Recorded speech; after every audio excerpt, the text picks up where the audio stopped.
Buongiorno Women Lifting Women. Abbiamo un ospite famosa a livello internazionale, Martine Brochard, un'attrice che è riconoscibilissima, ha una voce fantastica. Io l'ho conosciuta grazie a un'amica per un faccia a faccia improbabile a Radio Vaticana, che tu avevi scritto, che io avevo scritto e in cui lei ha interpretato in modo magistrale Joséphine Boismet, ed era un qualcosa che avevamo fatto per ridare l'onore a Joséphine Boismet, perché ha avuto sempre una fama piuttosto torbida e invece era una donna di pensiero e di azione. Ma certo, assolutamente. Così come lo è anche Martine, però, una donna di azione e di pensiero, oltre che una grandissima attrice, ma non sempre le attrici sono di azione e di pensiero, e quindi perciò siamo felici di averla nel nostro album di Donne Fantastiche. Grazie a voi, grazie. Allora Martine, tu sei di origine francese? Sì, sono parigina. E parigina, che bello! Paris, la ville lumière. Sì. Io uso in modo assolutamente spudorato la mia R moscia, che non c'entra niente con la conoscenza del francese. Martine, come sei arrivata in Italia? Beh, sono arrivata in Italia per qualcosa che mi aveva scombussolato la vita. La morte di mia mamma. A 49 anni. Sono partita dalla Francia per un momento tragico della mia vita. Mia madre è morta a 49 anni. Io ero una bambina solare, amavo la vita, trovavo tutto bello nella vita, fantastico, mia sorella, mio padre. E a un momento è arrivata questa bomba. E questo a quell'età che tu non sai bene le cose. Io avevo cominciato a lavorare a Parigi, abbastanza bene, devo dire, e volevo andare via perché io pensavo che il mio dolore l'avrei lasciato a Parigi. Sì, ecco, adesso proprio... Il dolore è un fardello che portiamo dentro di noi. Non è nemmeno un fardello, io lo chiamo come una valigia, come qualcosa che comunque devi avere, perché purtroppo nella vita è molto raro la gente che non ha sofferto, però a quell'età diciamo che non capivo e ho lasciato mio padre e mia sorella perché mi hanno chiamato in Italia per fare i giovedì della signora Giulia. La prima cosa... i giovedì della signora Giulia di Piero Chiara. Esatto. Bellissimo. E questa è stata la prima cosa a colori in Italia. Ecco, sì. È per questo che sono arrivata in un altro regista. Erano due, c'era Nuzzi e un altro che faceva tanta radio, adesso non mi ricordo. Te lo posso dire dopo, si riguardo tutte le mie cose. Comunque il giovedì della signora Giulia fece epoca proprio perché fu la prima fiction, adesso la chiamiamo così, però chiamavano teleromanzo all'epoca. Sì, perché infatti io ne ho fatti dopo dei teleromanzi di Bellamy, delle cose molto, molto diverse di quello che fanno adesso. Sì, molto diverse e molto più istruttive, vero? Sì, perché comunque partono da uno scrittore importante e si fa la fiction, e poi si girava un po' di un'altra maniera. Con Bolchi ho fatto due, ho fatto Disonora il padre, anche di Biagi, che ho incontrato, Biagi, io mi ricordo. Enzo Biagi, il famoso giornalista italiano che è stato anche direttore del TG1, nonché un columnist molto ascoltato. Sì, però era una persona molto simpatica che adorava la Francia e penso che questo personaggio che facevo, non voglio dire che era una piccola storia con lui, non lo so, però ha sicuramente conosciuto questa signora, Lella si chiamava, mi ricordo, però mi ha portato nel suo quartiere, diciamo, per bere il lambrusco, per darmi delle cose da mangiare italiane. È stato molto bello e poi mi aveva mandato anche una cosa su Charles Trenet. Allora, poi hai fatto anche tanto teatro. Tanto teatro perché ho incontrato l'uomo della mia vita E questo è stato un amore, come lo posso chiamare? Un amore infinito, che anche con la morte non è finito. Beh, sono cose, sono doni anche questi. Sì, perché io capisco che tanta gente che magari non ha mai amato così, lo cerca ancora magari, trovo anche oppure non lo cerca più perché non ha più il coraggio di cercarlo. Sì, forse sì, però c'è sempre un po' di speranza, visto anche nelle persone anziane. Io ho avuto la fortuna per 30 anni di vivere con un uomo interessante, divertente, intellettuale, che non si chiamava Franco Mulè. Ed è stato anche lui attore. Beh sì, faceva l'attore, ma faceva soprattutto il regista e scriveva, ha scritto un libro così su delle commedie teatrali che ha scritto l'ultima, infatti, su Charles de Foucault. E questo sì, infatti è incredibile perché lui non era santo a quel momento. No. No, esatto, era piuttosto il contrario. E quando ha scritto questo libro che gli aveva dato suo fratello, che era molto religioso, lui l'ha chiamato e ha detto: guarda, mi hai fatto un regalo pazzesco, ho scritto una commedia su Charles de Foucault. No, che è stato santificato recentemente. Infatti l'ho mandato a Papa. Sì, ma questo l'ho mandato soprattutto al mio vescovo che mi scrive tutti i giorni sui santi, e lui l'ha messo sul, come si chiama il giornale romano? Messaggero? No, quello loro. L'Osservatore Romano. Bravo, ecco, sull'Osservatore Romano, che ha raccontato tutta questa cosa qua. Allora, io devo chiedere alla nostra regista di passarci una cosa preziosa, che è il libro che ha scritto Martini, I miracoli esistono solo per quelli che ci credono. E credo che questo sia il titolo più solleticante che potesse avere, anche semplicemente il titolo, per ciascuno di noi, perché è una sfida, no? Sì, ma sai che la cosa strana è che questo titolo non l'ho trovato io, l'ha trovato il mio ematologo, perché uscendo da tante chemio che aveva fatto, lui ha detto: ma non è che posso continuare a fare tante chemio. Io gli ho detto: ma la scienza trova tante cose nella vita. E lui mi ha detto: i miracoli esistono solo per quelli che ci credono. Infatti dopo un anno o due è arrivata questa medicina, l'Imbruvica, che era solo a San Giovanni Rotondo, perché è lì che mi faccio curare da Padre Pio.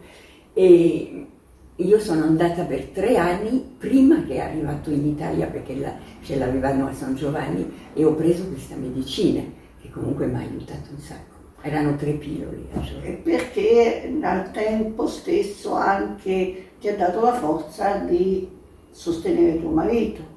Sì, purtroppo è stato pochissimo tempo, perché a me mi hanno dichiarato la leucemia nel 2003, però nel 2003 a Roma volevano cambiarmi il midollo e io stavo sempre più male.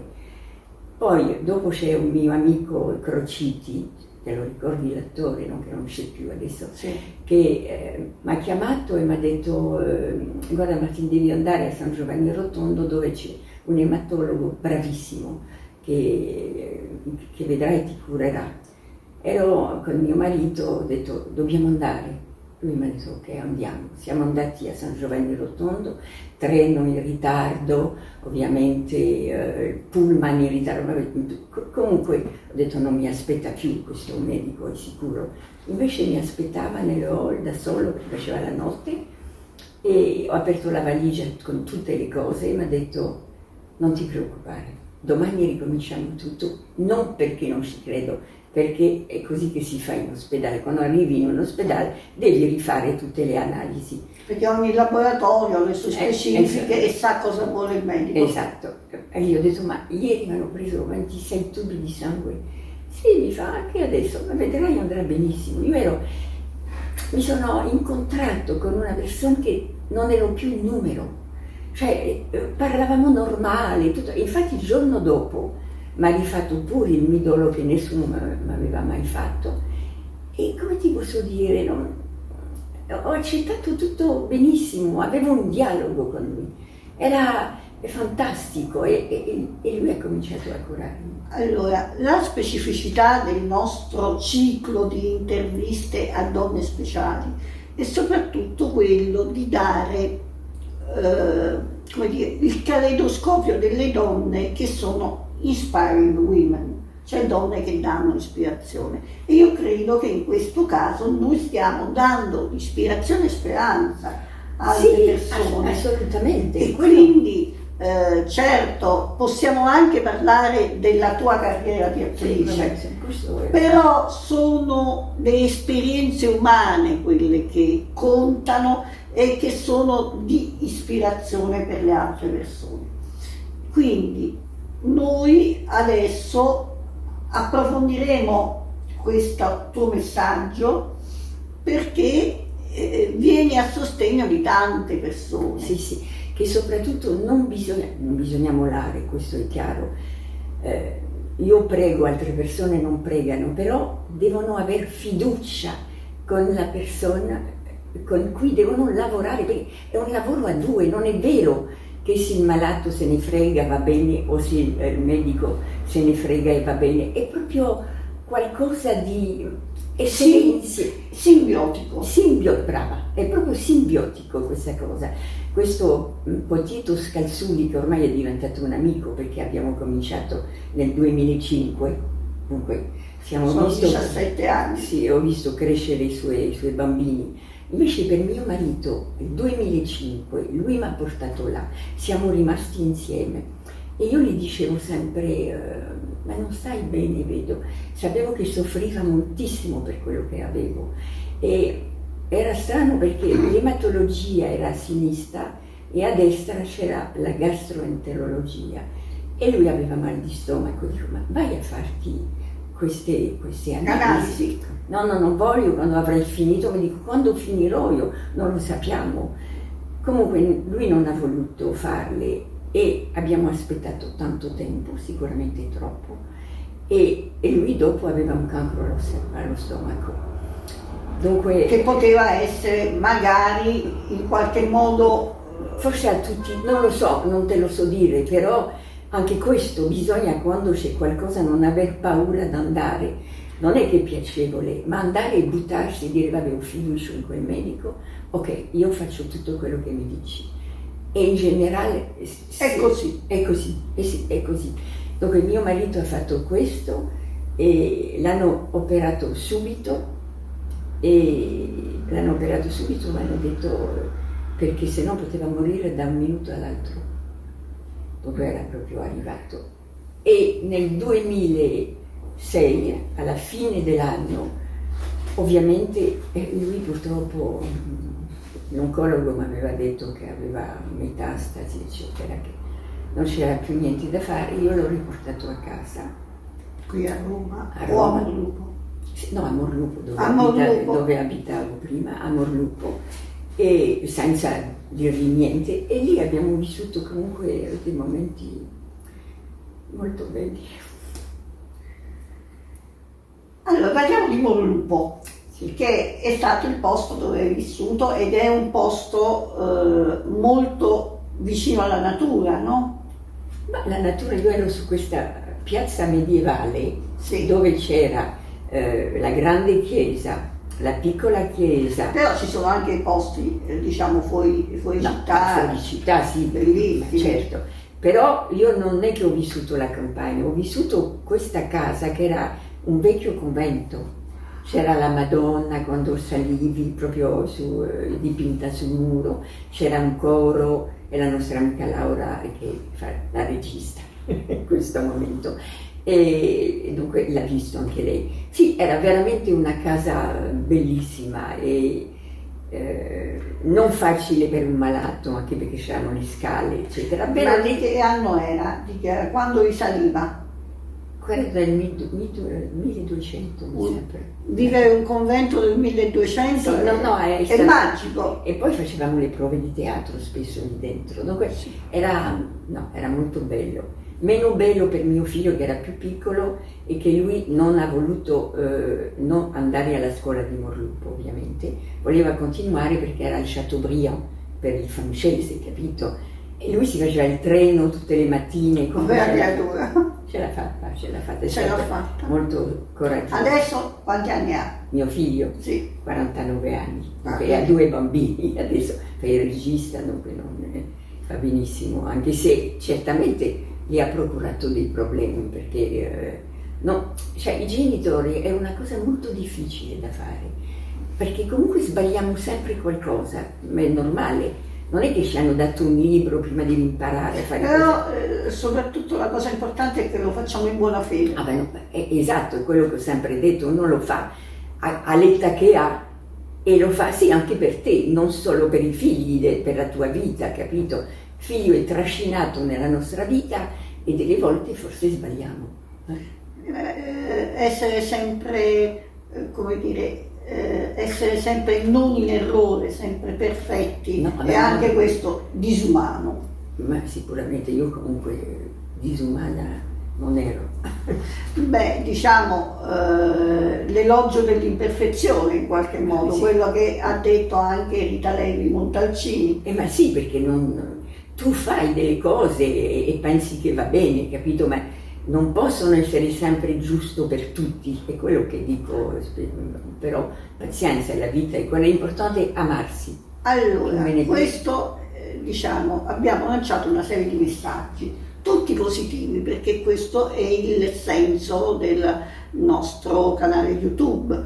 C'è la positività che le donne sanno effondere intorno a loro. Sì. Quindi ti salutiamo e ti ringraziamo per aver voluto partecipare alla nostra intrapresa. Grazie a te, Anna Maria.